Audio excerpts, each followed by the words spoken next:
Hulikam ang panloloob ng isang lalaki sa isang convenience store sa Rodriguez, Rizal. Ang mga tinangay, yosi at tsokolate.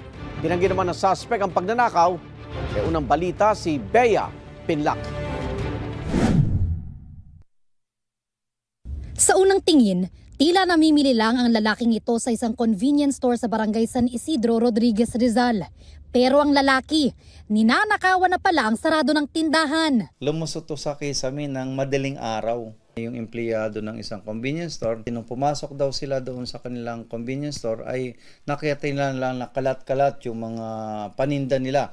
Ang pinuntirya raw ng suspect ayon sa pulisya, hindi pera, kundi yosi at tsokolate. Ang kinuha niya rito ay sigarilyo at saka chocolate na ibinibenta din niya doon sa mga tindahan. Inaloko niya doon sa mga tindahan din doon sa kanilang area na malapit sa kanila.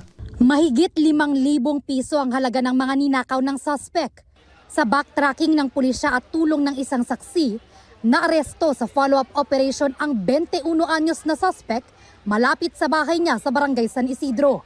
Na-recover din daw ang mga tinangay niyang gamit, pero kulang-kulang na.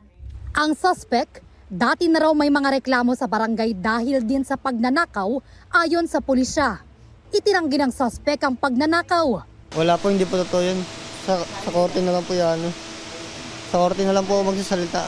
Wala po nakuha sa akin. Reklamong robbery ang isinampa laban sa suspect na nakakulong sa custodial facility ng Rodriguez Municipal Police Station. Ito ang unang balita. Bea Pinlac para sa GMA Integrated News.